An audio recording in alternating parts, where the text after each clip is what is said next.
ಅದೇ ಇಲ್ಲಿಗೆ ಎಲ್ಲ ಪಂಚ್ ಮಾಡಿ ಹೊಡೆದ್ನಲ್ಲ ನಾನು ಯಾರನ್ನೂ ಹೊಡೆದಿರೋದು ಯಾವುದು ಇಲ್ಲಲ್ಲ.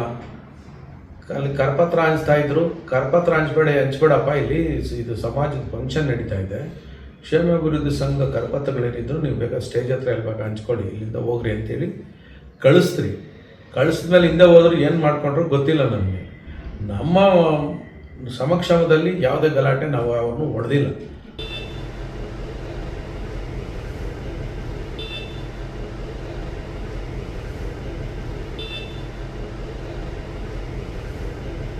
ಚಿಕ್ಕಬಳ್ಳಾಪುರ ನಗರದಲ್ಲಿ ಕರಪತ್ರ ಹಂಚುತ್ತಿದ್ದ ವ್ಯಕ್ತಿಯ ಮೇಲೆ ಹಲ್ಲೆ ನಡೆಸಿದ ಪ್ರಕರಣಕ್ಕೆ ಸಂಬಂಧಿಸಿದಂತೆ ಇದೀಗ ನಗರ ಪೊಲೀಸರು ಎಫ್ಐಆರ್ ದಾಖಲಿಸಿಕೊಂಡಿದ್ದಾರೆ.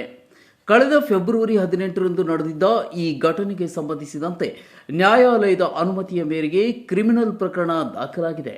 ಈ ಕುರಿತು ಹೆಚ್ಚಿನ ಮಾಹಿತಿ ಇಲ್ಲಿದೆ ನೋಡಿ.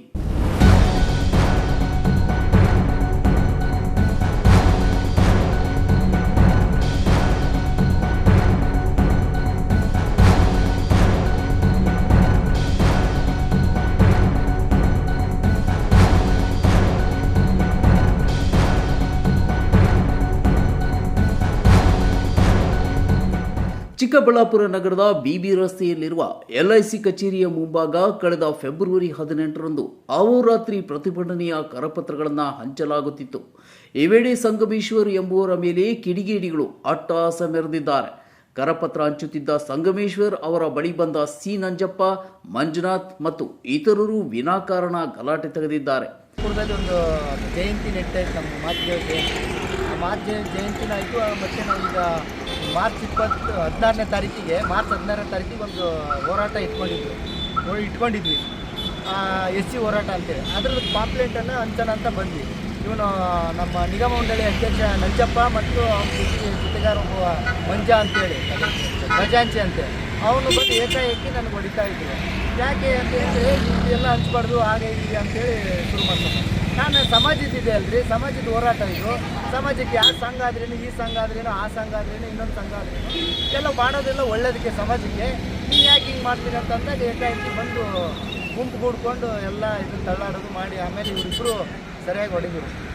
ಇನ್ನು ಯಾವುದೇ ಪ್ರಚೋದನೆ ಇಲ್ಲದಿದ್ದರೂ ಕಿಡಿಗೇಡಿಗಳ ಗುಂಪು ಅವಾಚ್ಯ ಶಬ್ದಗಳಿಂದ ನಿಂದಿಸಿ ಸಂಗಮೇಶ್ವರ್ ಅವರ ಮೇಲೆ ಕೈಯಿಂದ ಹಲ್ಲೆ ನಡೆಸಿದ್ದಾರೆ ಎಂದು ದೂರಲಾಗಿದೆ. ಸಾರ್ವಜನಿಕವಾಗಿ ನಡೆದ ಈ ದೌರ್ಜನ್ಯದ ಬಗ್ಗೆ ತೀವ್ರ ಆಕ್ರೋಶ ವ್ಯಕ್ತವಾಗಿತ್ತು. ಘಟನೆ ನಡೆದ ಆರಂಭದಲ್ಲಿ ಪೊಲೀಸರು NCR ದಾಖಲಿಸಿಕೊಂಡಿದ್ದು, ಆದರೆ ಪ್ರಕರಣದ ಗಂಭೀರತೆಯನ್ನು ಪರಿಗಣಿಸಿ ಇದೀಗ ನ್ಯಾಯಾಲಯದ ವಿಶೇಷ ಅನುಮತಿಯೊಂದಿಗೆ ಚಿಕ್ಕಬಳ್ಳಾಪುರ ನಗರ ಪೊಲೀಸರು FIR ದಾಖಲಿಸಿದ್ದಾರೆ. ಆರೋಪಿಗಳ ವಿರುದ್ಧ BNS ಸೆಕ್ಷನ್ 115/2, 352 ಹಾಗೂ 351/3 ಅಡಿಯಲ್ಲಿ ಕ್ರಿಮಿನಲ್ ಪ್ರಕರಣ ದಾಖಲಾಗಿದ್ದು ಪೊಲೀಸರು ತನಿಖೆಯನ್ನು ಚುರುಕುಗೊಳಿಸಿದ್ದಾರೆ.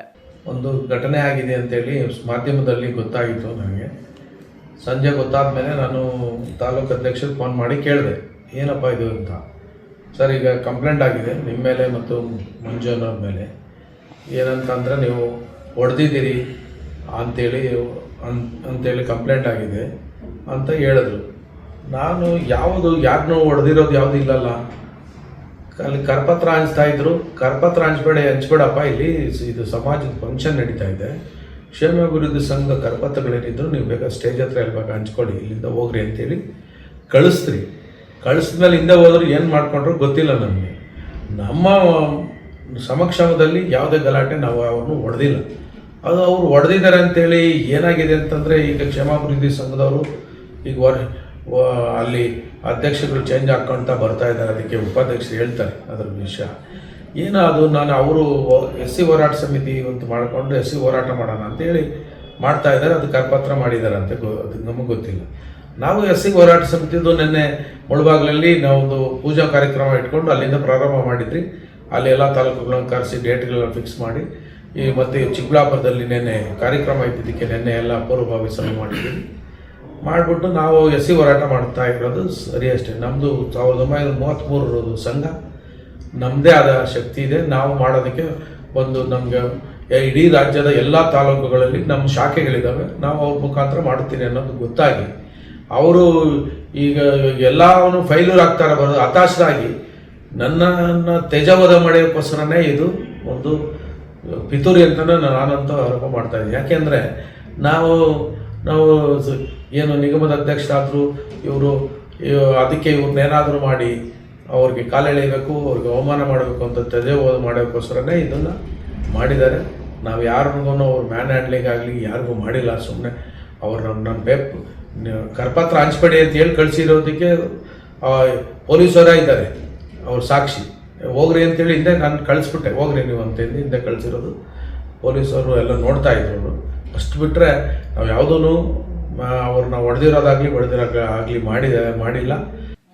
ಒಟ್ಟಿನಲ್ಲಿ ನ್ಯಾಯಯುತವಾಗಿ ಪ್ರತಿಭಟನೆಯ ಮಾಹಿತಿ ಹಂಚುತ್ತಿದ್ದ ವ್ಯಕ್ತಿಯ ಮೇಲೆ ನಡೆದ ಹಲ್ಲೆ ಪ್ರಕರಣ ಈಗ ಕಾನೂನು ಹಾದಿ ಹಿಡಿದಿದ್ದು ಆರೋಪಿಗಳಿಗೆ ಶಿಕ್ಷೆಯಾಗುತ್ತಾ ಎಂಬುದನ್ನು ಕಾದು ನೋಡಬೇಕಿದೆ.